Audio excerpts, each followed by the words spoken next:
السلام عليكم ورحمة الله وبركاته. الحمد لله الذي بنعمته تتم الصالحات والحمد لله على كل حال. أشهد أن لا إله إلا الله وحده لا شريك له وأشهد أن محمدا عبده ورسوله. اللهم صل وسلم على نبينا الكريم سيدنا ومولانا محمد وعلى آله وصحبه ومن تبعهم بإحسان إلى يوم الدين. قال الله تعالى في كتابه الكريم: أعوذ بالله السميع العليم من الشيطان الرجيم. بسم الله الرحمن الرحيم. يا أيها الذين آمنوا اتقوا الله حق تقاته ولا تموتن إلا وأنتم مسلمون. وقال: شهر رمضان الذي أنزل فيه القرآن هدى للناس وبينات من الهدى والفرقان فمن شهد منكم الشهر فليصم.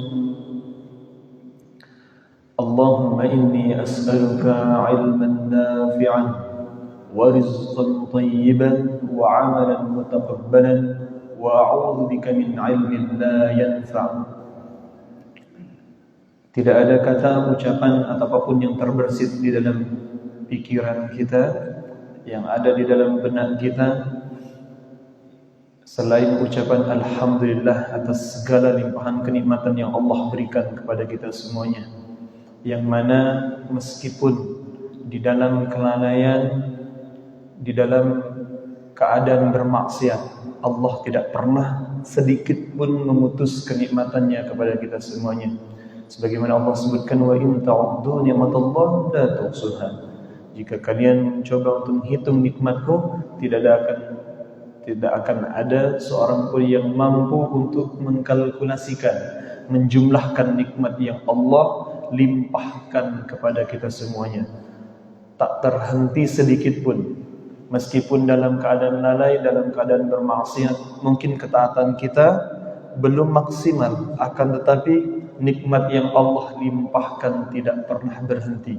Dan di antara kenikmatan yang Allah berikan kepada kita pada hari ini adalah bagian yang didoakan oleh Rasulullah SAW.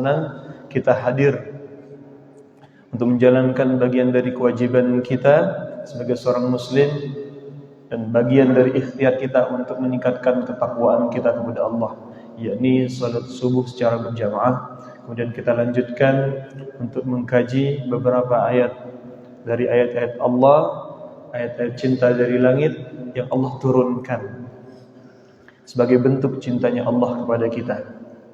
Ketika apa yang kita inginkan berbeda dengan apa yang diinginkan oleh Allah, itu disebut dengan tafriq. Waktu subuh, hujan-hujan, memang enaknya mungkin tidur, ya. Tubuh kita itu mungkin lebih nyaman kalau kita sekarang ya tiduran, bermalas-malasan.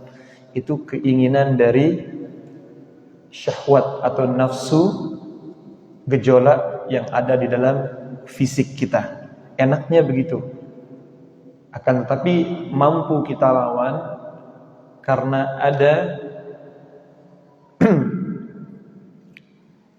sesuatu yang disebut dengan taufik. Sesuatu jika itu berbeda antara apa yang Allah inginkan dengan apa yang kita inginkan, namanya tafriq. Akan tapi jika selaras atau sama apa yang Allah inginkan dengan apa yang kita inginkan, itu namanya taufiq. Itu bagian dari hidayah, itu dari pemberian dari Allah Subhanahu wa taala.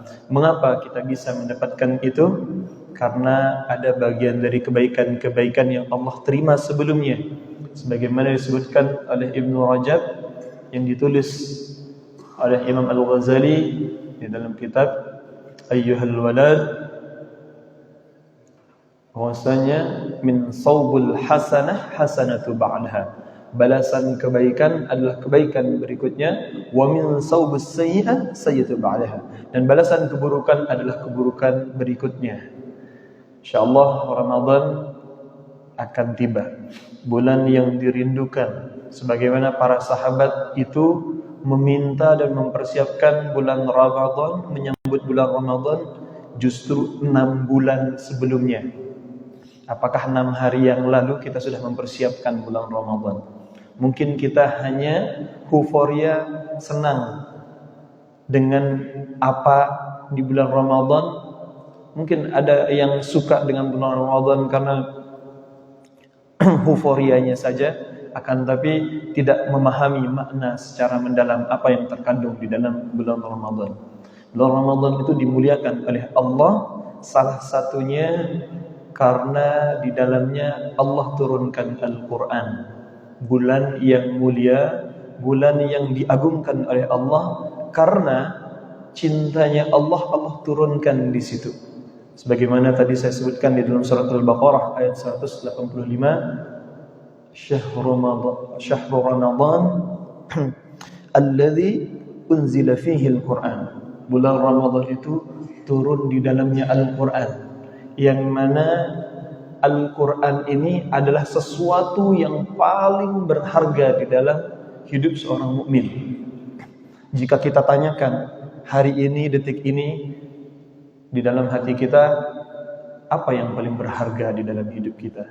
Ada yang menjawab orang tua kami, ada yang menjawab harta kami, ada yang menjawab anak-anak kami, ada yang menjawab istrinya, ada yang menjawab usahanya. Itu yang berharga, itu yang bernilai menurutnya. Akan tetapi jika kita melihat orang-orang terdahulu yang pernah bertemu dengan apa yang diinginkannya, Allah pernah mengizinkan apa yang diinginkan. Setiap kita kan punya keinginan-keinginan yang tak terbatas. Aku pengen ini, aku pengen itu. Kita menginginkan pencapaian-pencapaian tertentu di dalam hidup kita. Maka orang yang menginginkan segala sesuatu itu kita perlu pelajari.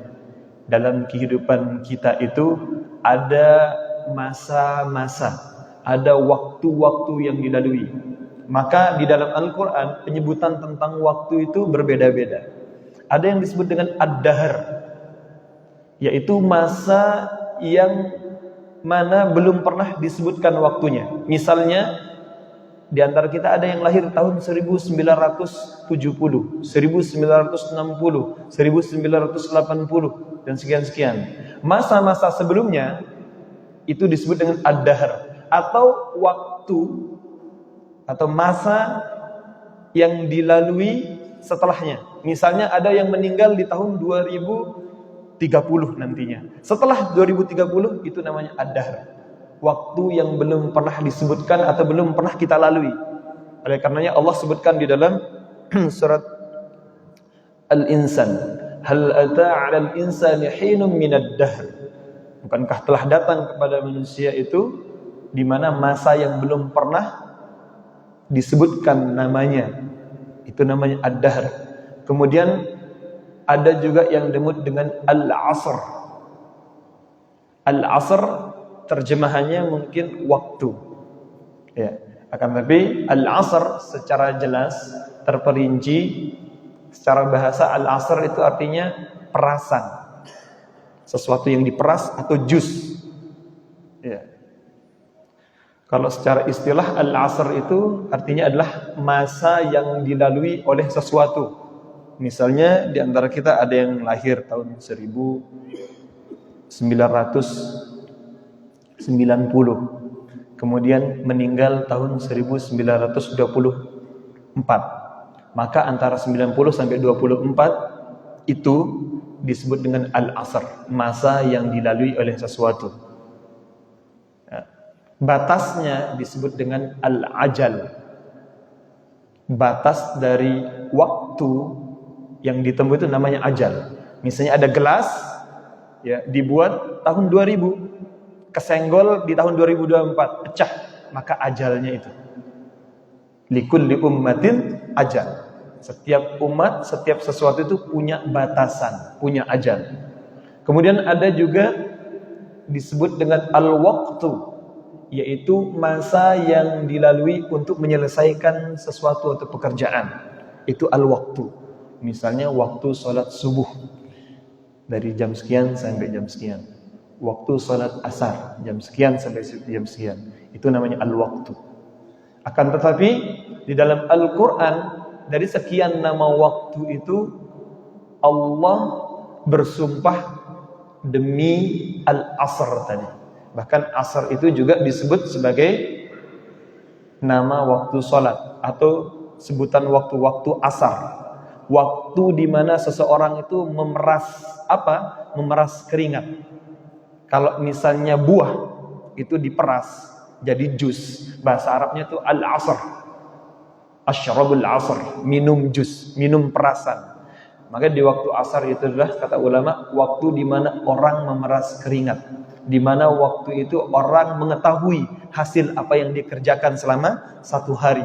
Orang banyak menyesali segala sesuatu di situ jika dia banyak mengabaikan atau tidak memaksimalkan waktunya. Oleh karenanya Allah sebutkan wal asr, demi masa, yang mana asr ini masing-masing orang diberikan berbeda-beda. Ada yang diberikan asr itu atau waktu yang dihabiskan untuk usianya, ada yang 70 tahun, ada yang masih balita, ada yang baru umur 2 bulan, Allah panggil. Maka demi masa. Wal asr innal insana lafi khusr. Sesungguhnya manusia dalam kerugian. Tidak ada seorang pun di antara manusia yang pengen hidupnya rugi. Oleh karenanya waktu yang Allah berikan sehari itu sama 24 jam. Itu adalah modal untuk kita semuanya, ya. Dan tidak ada bedanya antara presiden, rakyat jelata, orang kaya, orang miskin, mau dia profesor, dia masih sekolah, atau apapun statusnya, dia laki-laki, perempuan, suku Jawa, suku Bugis, suku Sunda, suku apapun sama. Allah berikan modal waktu yang sama. Akan tetapi penggunaannya orang itu bisa berbeda-beda.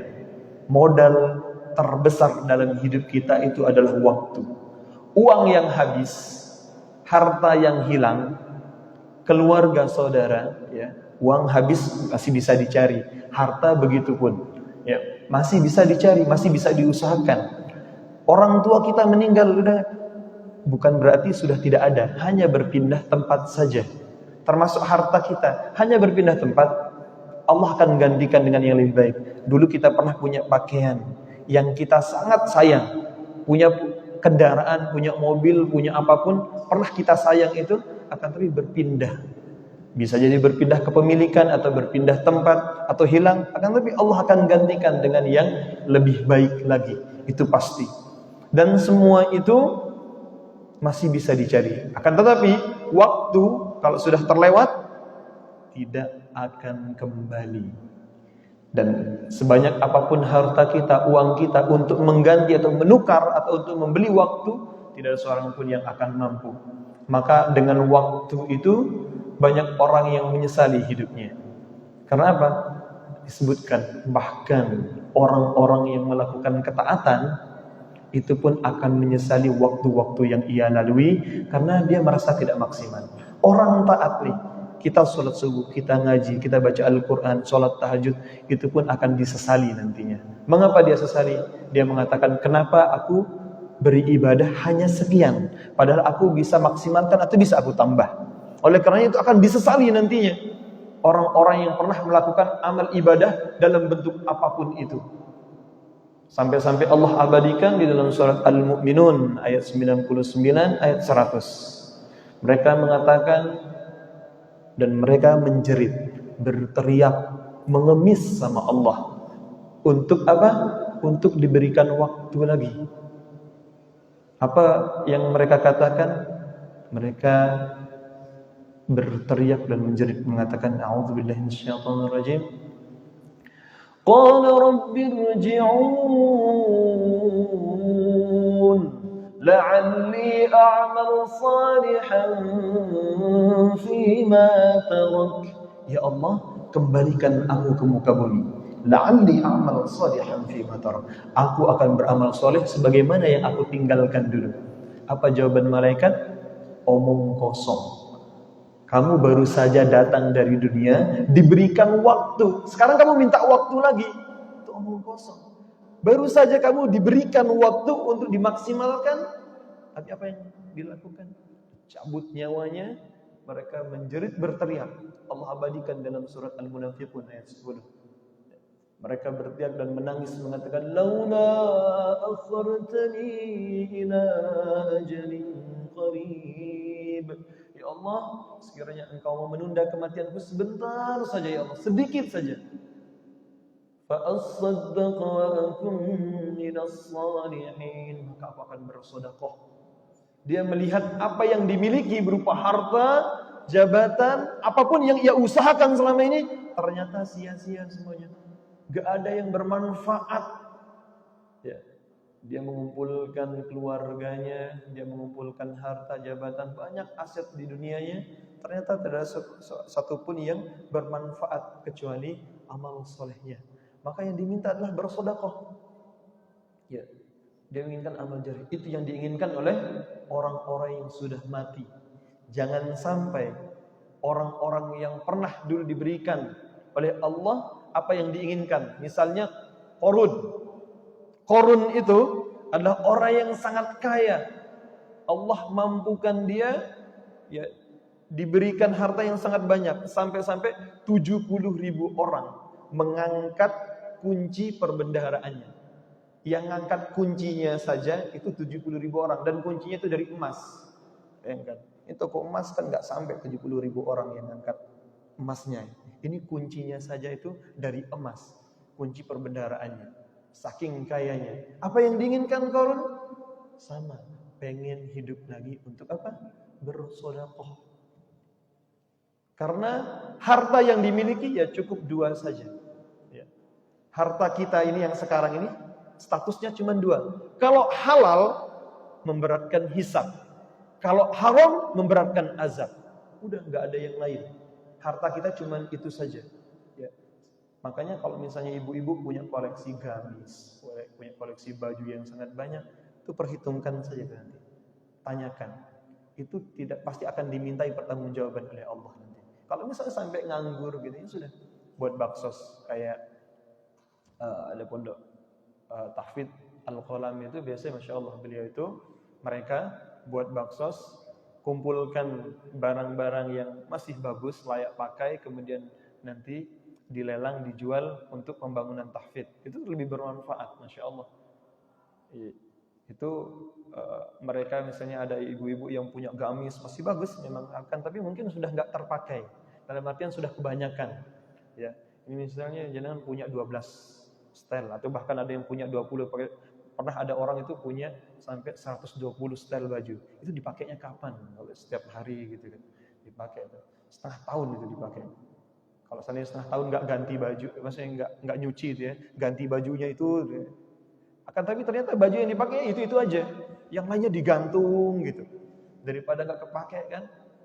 Lebih baik disumbangkan atau tadi itu dibuat bazar itu untuk membeli Al-Quran. Insyaallah di sana itu untuk pembangunan tahfidz. Itu bermanfaat.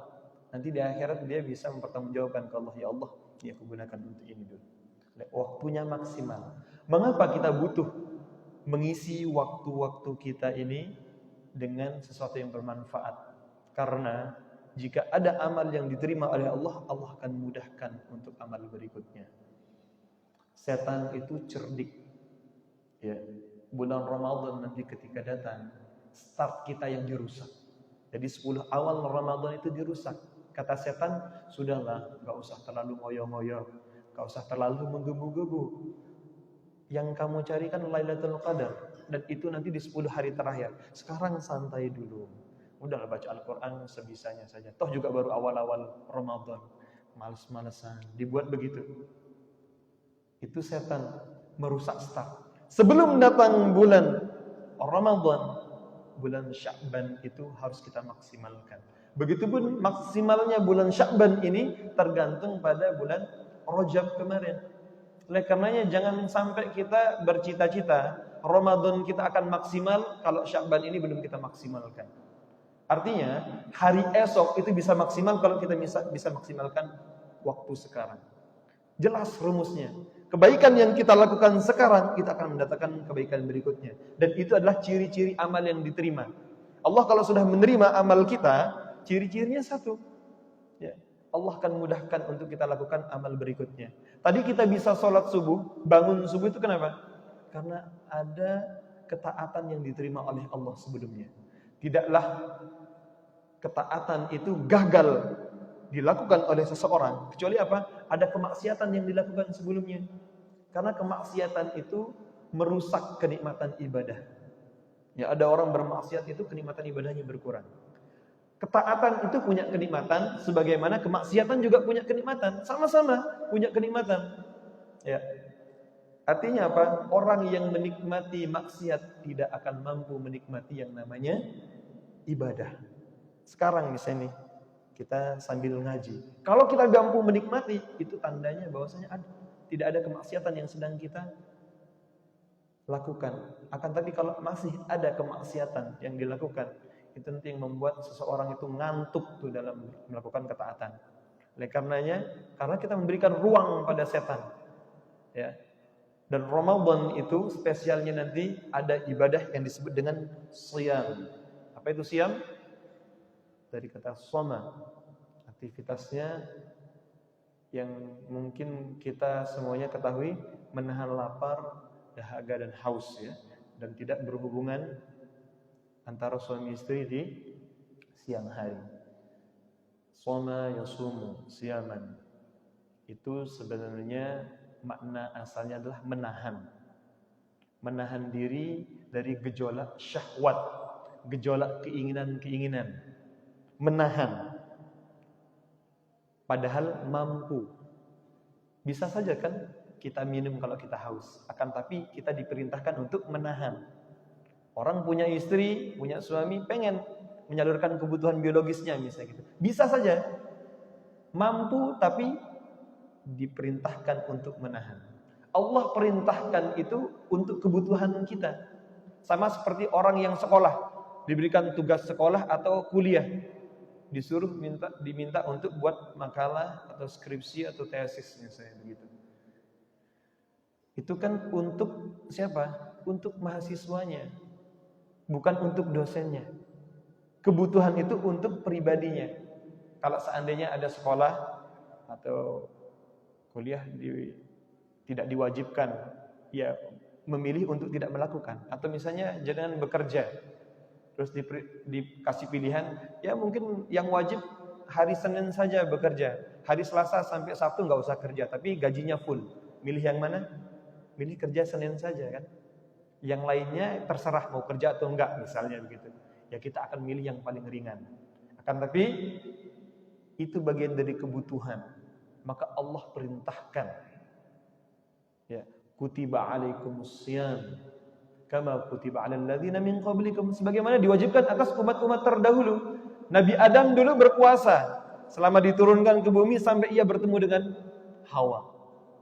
Nabi Nuh selama dia di atas kapal berpuasa sampai dia mendarat, ya, kapalnya di atas gunung Judi. Nama gunungnya Gunung Judi, bukan judinya Roma Irama, ya. Kemudian nabi-nabi yang lain pun berpuasa. Nabi Musa diceritakan berpuasa sampai 40 hari. Nabi Daud, sebagaimana kita ketahui, sehari puasa, sehari tidak. Itu para nabi dulu berpuasa. Nabi Yusuf selama di dalam sumur berpuasa. Ketika di penjara berpuasa. Ya, para nabi dulu berpuasa semuanya. Ya. Kemudian hewan-hewan juga berpuasa. Salah satu tujuannya siam atau berpuasa adalah untuk mengupgrade, untuk meningkatkan kualitas diri seseorang. Karena jiwa kita ini atau tubuh kita ini syahwatnya itu menginginkan segala sesuatu yang merusak dirinya sebenarnya. Sehingga Allah inginkan di bulan Ramadan nanti dilatih untuk menahan diri. Maka kalau ibu-ibu, ya, ketahuan sukses nanti Ramadannya ketika keranjang kuningnya itu bisa ditahan untuk tidak di check out. Di keranjang kuning entah itu Tokopedia, Shopee atau TikTok Shop. Nah, itu. Kalau bisa nahan untuk belanja itu berarti sukses tuh. Apa namanya? Ramadannya. Karena Ramadan itu menginginkan seorang itu untuk check out gitu ya. Ramadan itu mengajarkan kita untuk menahan. Supaya apa? Supaya kita itu seolah-olah tidak butuh. Maka belajar untuk tidak butuh itu adalah levelnya mental orang kaya. Dan itulah mental para nabi dan para rasul. Belajar untuk tidak butuh. Karena kalau orang miskin itu, orang yang punya mental miskin itu pengennya tuh banyak. Pengen ini, pengen itu. Tapi kalau orang kaya, butuhnya itu sedikit. Untuk bahagia itu syaratnya nggak banyak. Allah berikan perumpamaan di dalam Al-Quran. Kalau mau ya, bahagia itu ya nggak banyak-banyak. Manusia itu punya ekspektasi banyak dan panjang gitu, ekspektasinya untuk bahagia. Padahal untuk bahagia Allah katakan allazi at'amahum min ju' wa amanahum min khauf. Allah yang membebaskan kita dari lapar dan haus dan rasa aman. Jangan kalau sudah kenyang bisa tidur nyenyak, bahagia sudah itu. Sudah itu saja kebahagiaan. Kadang orang itu ingin bahagia itu punya syarat banyak sekali. Maka dikatakan orang yang cerdas adalah orang yang bahagianya itu tidak banyak syarat. Semakin banyak syarat untuk kebahagiaan, semakin menderita dan semakin tersiksa hidupnya pasti. Oleh karena bulan Ramadan itu nanti hadir. Untuk apa? Untuk mengajarkan kita dan mendidik kita untuk tidak banyak butuhnya. Oleh karenanya kenapa? Ujiannya pun besar. Buktinya apa? Varian makanan di bulan Ramadan justru lebih banyak daripada di luar Ramadan. Enggak. Di luar Ramadan sekarang kita nggak bingung nanti kita makan apa, ya kan begitu. Biasa aja makan seperti biasa. Tapi kalau sudah bulan Ramadan, sudah mikir nanti buka puasa pakai apa ya menunya ya, ya kan bukber nanti apa ya, sahur pakai apa, sudah mulai bingung. Padahal seharusnya kalau kita di luar Ramadan makan 3 kali sehari, di bulan Ramadan kan minimal 2 kali. Ternyata kadang-kadang enggak. Bulan Ramadan justru makannya lebih banyak daripada di luar Ramadan. Terus yang diajarkan apa? Dan ada juga orang-orang yang mempelintir. Ya. Apapun yang dilakukan oleh umat Islam di bulan Ramadan itu terhitung ibadah. Kemudian ada yang membuat hadis palsu. Tidurnya orang berpuasa itu ibadah. Pertanyaannya, ulama membantah itu. Ya. Siam itu artinya menahan. Kemudian yang ditanyakan orang yang tidur itu nahan apa dia? Nahan lapar, nahan haus? Kan tidak. Kalau orang tidur kan udah nggak sadar, tidak ada apapun yang ditahan sama dia. Oleh karenanya hadis itu kan dhaif. Bahkan dikatakan oleh Ustaz Hidayat kan, ketika dicari di kitab hadis dhaif, kumpulan hadis dhaif, nggak ketemu saking palsunya hadis itu. Ya. Oleh karenanya kita harus memaksimalkan waktu kita sebelum datangnya bulan Ramadan. Apa yang kita persiapkan sebelum Ramadan datang? Ramadan kapan? Kapan datang Ramadan ini? Hari apa? Hari Selasa apa besok? Kita lihat nanti ya. Insyaallah nanti ya. Nanti sore itu baru kelihatan tuh. Cek. Ya. Ru'yatul hilal, nanti dilihat dulu hilalnya, ya menentukan bulan Ramadan itu dengan hisab atau dengan ru'yatul hilal. Kalau hisabnya besok. Ya. Sebenarnya pergantian bulan atau menghitung bulan itu lebih mudah daripada menghitung pergerakan matahari. Selama ini kita sholat subuh tadi pakai apa? Hisab apa ru'yat? Hisab. Itu lebih rumit sebenarnya. Lebih susah dibandingkan pergantian bulan. Karena yang penentuannya itu pergantian hari. Tapi kalau ini kan pergantiannya menit. Menentukan waktu sholat itu ditentukan dari gerakan matahari. Sedangkan waktu untuk Ramadan nanti dengan pergantian hari. Oleh karenanya lebih mudah. sebenarnya. Oleh karena kalau hisab itu sebenarnya jelas juga, akan tapi dikuatkan juga dengan ru'yatul hilal. Maka kita perlu mengetahui dulu apa keutamaan dari bulan Ramadan. Keutamaan yang pertama dari bulan Ramadan adalah turunnya Al-Quran sebagai bentuk pedoman atau penuntun hidup kita. Siapapun yang melakukan perjalanan sejauh apapun pasti butuh yang namanya bekal. Ya. Makanya dikatakan di situ la'allakum tattaqun. Puncak dari Ramadan menginginkan kita supaya menjadi orang yang bertakwa. Dan ciri-ciri orang yang paling bertakwa adalah orang yang paling bersyukur. Siapa orang yang paling bersyukur? Yaitu orang yang paling berakhlak. Siapa orang yang paling berakhlak? Yaitu orang yang senantiasa menjaga kesabarannya. Oleh karenanya tadi ketika ulama menjelaskan tentang berpuasa, biasanya disebutkan juga surat Al-Asr. Innal insana lafi khusr illa alladzina amanu. Kecuali orang-orang yang beriman. Tidak akan ada orang yang berpuasa kecuali dia beriman. Wa amilus solihat, yaitu amal solehnya dia mampu menahan diri bukan hanya lapar dan haus saja, akan tapi segala dorongan syahwatnya ditahan. Ya. Yang halal saja, makan, minum, berhubungan suami istri di luar Ramadan itu boleh, tapi di siang hari di hari Ramadan, di hari-hari di bulan Ramadan itu Allah haramkan untuk dilakukan di siang hari. Barang siapa yang melanggar dengan sengaja, misalnya berhubungan suami istri, maka dia harus bayar kafarat, berpuasa selama 2 bulan berturut-turut setelahnya. Ya. Itu saking pentingnya kita benar-benar bisa menahan diri. Itu untuk kita. Sebagaimana ya, tujuannya itu adalah untuk meningkatkan kualitas atau level derajat seseorang. Ulat itu berpuasa ketika menjadi di dalam kepompong sehingga dia bermetamorfosa menjadi kupu-kupu. Ular itu berpuasa untuk mengganti kulitnya. Ya. Jadi banyak hewan itu berpuasa juga. Ada berang-berang, kemudian ada ikan itu yang melewati beberapa samudera supaya perjalanan mereka lancar, mereka berpuasa. Ya. Beruang kutub itu dia berpuasa. Banyak di antara hewan-hewan itu juga melakukan puasa. Ya.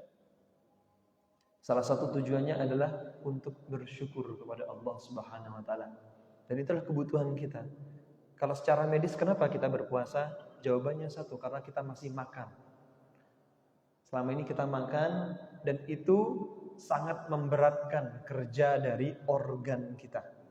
Dan berpuasa itu disebutkan di keutamaan yang kedua adalah sebagai bentuk ibadah yang terang-terangan nantang setan. Itu puasa. Terang-terangan. Kenapa? Karena puasa ini adalah atau siam ini adalah ibadah yang satu-satunya bentuk keikhlasannya itu jelas. Karena yang tahu puasa itu siapa? Dirinya dengan Allah saja. Bisa saja sahur bareng, bukber, ikut bukber gitu, buka bersama, bisa aja dia ikut. Walaupun dia nggak puasa kan. Yang tahu dia puasa siapa? Kalau bukan dirinya. Jadi dengan ada orang yang mokel gitu siang hari, etok-etok lemes gitu kan. Ya kan pura-pura lemes, saya kelihatan. Bisa saja dia kelihatan puasa gitu ya. Kelihatannya tenggorokannya bersih, padahal habis wudhu dia langsung minum gitu ya. Misal. Ya. Dulu waktu kecil gitu, saya sama teman-teman saya itu kalau wudhu gitu, kumur-kumurnya ke atas. Gitu. Terus ditelan sedikit, nggak sengaja. Nggak apa-apa kalau nggak sengaja, nggak batal gitu. Itu akal-akalannya waktu kecil gitu. Nah, maka yang tahu kita puasa atau bukan itu siapa? Ya diri kita. Itu pertanyaannya tadi, kalau kita wudhu terus berkumur-kumur terus nanti ada dari sisanya, sisa air yang di wudhu itu tertelan, bagaimana hukumnya? Batal nggak puasanya? Batal nggak? Hah? Tergantung kadarnya. Ya, jangan wudhu kemudian berkumur-kumur gitu kan, tidak dimuntahkan atau dimuntahkan tapi nggak semuanya. Berkumur-kumurnya 100 mili, yang keluar 50 mili. Sisanya ditelan, nah itu batal. Ya. Kalau menelan ludah sendiri, batal atau tidak? Tidak. kecuali sudah keluar dari mulut kita kemudian kita masukkan lagi, itu batal. Air ludah jenengan gitu kan, jenengan tampung gitu, ditampung di gelas sampai 1 gelas diminum, nah itu batal. Itu kalau air ludah ya. Apalagi air ludahnya orang lain ya. Jadi apapun yang masuk ke dalam mulut kita lewat ke tenggorokan itu membatalkan. Walaupun bukan makanan, misalnya tanah gitu, jadi itu membatalkan. Oleh karenanya setan itu ya terhalang. Ketika seseorang makan, darahnya lancar, dia bekerja tuh semuanya tubuh. Rasulullah mengatakan innasyayatin yajri minal insan majrad dam. Setan berjalan dalam tubuh manusia melalui aliran darah. Maka halangilah atau sempitkan jalan-jalan setan itu dengan berpuasa, kata Rasulullah. Karena dimensi orang yang berpuasa itu bertentangan dengan dimensi setan. Setan itu dimensinya ketika tubuh kita kuat, syahwat kita itu kuat ketika kita masih makan.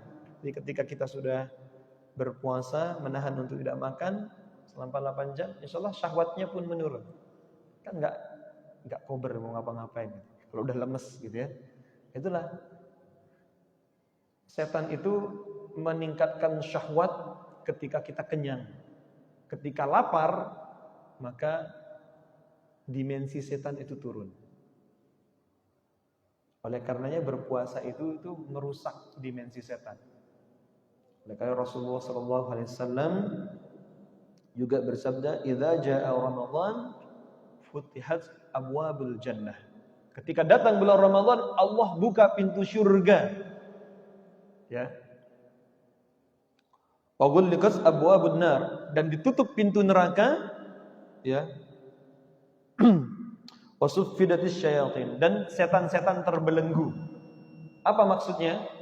Maknanya adalah setan terbelenggu di sini bukan dikerangkeng secara nyata, tidak. Buktinya apa? Sihir masih bekerja di bulan Ramadan. Masih banyak orang yang kesurupan di bulan Ramadan. Ya. Itu artinya setan masih bekerja juga. Masih bisa bekerja dia. Artinya kalau ada bulan Ramadan datang kepada diri kita, Allah bukakan pintu surga. Karena setiap amal sunnah yang kita lakukan, bebannya atau bobotnya seperti amalan wajib. Dan begitu pun dengan orang yang berbuat dosa itu sudah lebih sedikit di bulan Ramadan. Karena kebanyakan manusia itu menahan diri untuk melakukan kemaksiatan. Sehingga apa? Energi atau dimensi orang yang berpuasa tadi melemahkan kekuatan setan. Setan itu terbelenggu karena apa? Karena ibadah orang yang berpuasa. Doa-doanya dikabulkan oleh Allah. Sehingga mereka melemah. Mereka terbebani. Kalau ada orang yang terbebani dengan datangnya bulan Ramadan, maka dia mengikuti sifat-sifat setan.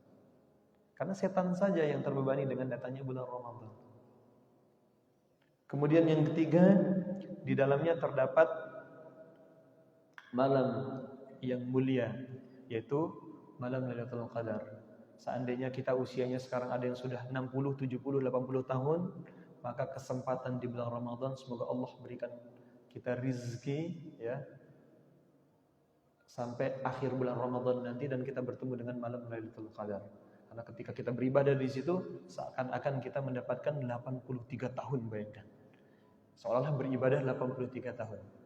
Barang siapa yang berpuasa atau menqama Ramadan atau berdiri untuk salat di bulan Ramadan, ya, imanan wa ihtisaban, dengan keimanan yang sungguh-sungguh, ya, dan mengharapkan ridha Allah, maka nanti Allah akan mengampuni dosa-dosanya dan Allah akan berikan pahala seolah dia beribadah selama 83 tahun. Maka nanti banyak orang yang melampaui. Ini adalah keutamaan dari umatnya Rasulullah. Karena dulu ada sahabat yang bertanya, "Ya Rasulullah, umat-umat terdahulu itu diberikan usia sampai 1000 tahun, 2000 tahun. Maka untuk beramal mereka sangat banyak. Bagaimana dengan kita?" Di bulan Ramadan Allah berikan waktu yang spesial. Kalau seandainya 1 kali bulan Ramadan saja kita bertemu dengan Lailatul Qadar, kemudian kita di situ nyumbang air, ya, air minum nih, air mineral kita nyumbang, Masya Allah. Jadi seolah-olah kita bersedekah selama 83 tahun. Itu makanya sedekah minimal dengan air putih. Di sini nanti kan panitia Ramadan otomatis kan membuka ada untuk iftar. Barang siapa yang memberikan orang yang berbuka puasa maka pahalanya juga untuknya. Seandainya mungkin bulan Ramadan itu kita tidak bertemu dengan Lailatul Qadar karena kita ketiduran misalnya gitu ya, atau bermalas-malasan, atau ibu-ibu karena waktunya haid di 10 hari terakhir kok malah haid misalnya begitu, tidak bisa maksimal, maka berikan iftar atau berikan sahur atau berikan minuman atau makanan untuk orang yang melakukan ibadah di bulan itu. Insyaallah Allah akan balas dengan kebaikan-kebaikan yang maksimal. Ya. Kemudian di bulan Ramadan ini waktu dikabulkannya doa. Orang akan dikabulkan doanya sejak dia sahur sampai dia berbuka. Itu waktu yang makbul. Oleh karena waktu-waktu itu waktu-waktu yang sangat spesial. Itulah yang dilakukan oleh para sahabat, yang mana ini menjadi motivasi setelah mereka mengetahui keutamaan-keutamaan bulan Ramadan. Wallahu a'lam bishawab. Semoga bulan Ramadan nanti kita benar-benar bisa memaksimalkan dan bisa istiqomah. Syaratnya apa? Supaya bisa istiqomah, yang terakhir, ada tips supaya istiqomah di bulan Ramadan. Allah sebutkan di dalam surat Al-Isra ayat 106. Wa Qur'anan, dan Al-Quran itu faraqnahu litaqra'ahu 'alan nasi 'ala mukth. Al-Quran itu kami potong-potong ya, supaya nanti Anda Muhammad membacakan kepada manusia 'ala mukth. Step by step. Wa nazzalnahu tanzila, dan Al-Quran itu kami turunkan secara berangsur-angsur. Artinya pengamalan pun harus berangsur-angsur, step by step. Gak usah ngoyo-ngoyo. Maksudnya ngoyo-ngoyo di sini adalah gak usah terlalu digenjot. Aku bulan Ramadan datang langsung 5 juz. Orang bisa istiqomah itu kalau step by step, sedikit demi sedikit. Maka di bulan Sya'ban ini kita coba latihan sedikit demi sedikit. Rasulullah mengatakan saddidu, kerjakan 100%. Wa qaribu, enggak bisa 100%, kerjakan yang mendekati kesempurnaan. 99%. Enggak bisa 99%, 98,9%. Itu lakukan amal itu. Ya. Kemudian wa khayyaru, pilihlah amal yang paling mudah dan pilih yang wajib dulu. Jadi beramal itu yang wajib dulu. Di bulan Ramadan nanti mana yang wajib? Itu yang dilakukan dulu. Itu sholat dulu. Karena nanti ujiannya di bulan Ramadan kadang-kadang ada orang beribadah itu dia pilih-pilih nih. Aku begini. Padahal yang wajib kadang ditinggalkan. Sholat 5 waktunya mohon maaf. Kadang-kadang telat misalnya. Karena tidur misalnya gitu kan. Tidur seharian. Zuhurnya telat. Nanti habis zuhur tidur lagi gitu kan. Sampai asarnya juga telat. Auzubillah min dzalik. Ya, maka yang wajib dikerjakan dulu. Kemudian wa'malu, maka kerjakan semampu kita yang paling mudah dan lakukan yang wajib. Supaya istiqomah syaratnya cuma itu. Ya. Lakukan step by step. Ya. Kemudian pilihlah yang paling mudah dari yang wajib dulu, kemudian dikerjakan. Karena orang banyak yang gagal istiqomah karena terlalu ngoyo-ngoyo di awal. Wallahu a'lam bishawab. Wal 'afu minkum, kita tutup dengan doa kafaratul majlis. Subhanakallahumma rabbana wa bihamdika asyhadu an la ilaha illa anta astaghfiruka wa atubu ilaik. A'udzu billahi minasyaitonir rajim. Bismillahirrahmanirrahim. Hamdan syakirin, hamdan na'imin, hamdan yuwafi ni'amahu wa yukafi mazidah. Ya Rabbana lakal hamdu kama yanbaghi li jalali wajhikal karim wa 'azimi sultanik. اللهم صل وسلم على نبينا الكريم محمد صلى الله عليه وسلم وعلى آله وصحبه أجمعين. اللهم اغفر لي ولوالدي، اللهم اغفر لي ولوالدي وارحمهما كما ربياني صغيرا. اللهم اغفر للمسلمين والمسلمات والمؤمنين والمؤمنات الأحياء منهم والأموات. اللهم اغفر لنا ذنوبنا وإخواننا الذين سبقونا بالإيمان، ولا تجعل في قلوبنا غلا للذين آمنوا ربنا إنك رؤوف رحيم. ربنا ظلمنا أنفسنا وإن لم تغفر لنا وترحمنا لنكونن من الخاسرين. ربنا لا تؤاخذنا إن نسينا أو أخطأنا، ربنا ولا تحملنا ما لا طاقة لنا به، واعف عنا واغفر لنا وارحمنا، أنت مولانا فانصرنا على القوم الكافرين. اللهم ادفع عنا الغلاء والبلاء والوباء والطاعون والفحشاء والمنكر والسيوف المختلفة الشدائد والمهن، ما ظهر منها وما بطن، من بلدنا هذا خاصة ومن بلدان المسلمين عامة، إنك على كل شيء قدير. ربنا آتنا من لدنك رحمة وهيئ لنا من أمرنا رشدا. اللهم أعز الإسلام والمسلمين، وأذل الشرك والمشركين، ودمر أعداءك أعداء الدين. اللهم انصر الإسلام والمسلمين في فلسطين. اللهم انصر المجاهدين. اللهم انصر المجاهدين في كل مكان. اللهم انصر الإخواننا المستضعفين في غزة. اللهم انصر المجاهدين والمسلمين في كل مكان. ربنا هب لنا من أزواجنا وذرياتنا قرة أعين واجعلنا للمتقين إماما. ربنا آتنا في الدنيا حسنة وفي الآخرة حسنة وقنا عذاب النار. سبحان ربك رب العزة عما يصفون، وسلام على المرسلين، والحمد لله رب العالمين. الفاتحة.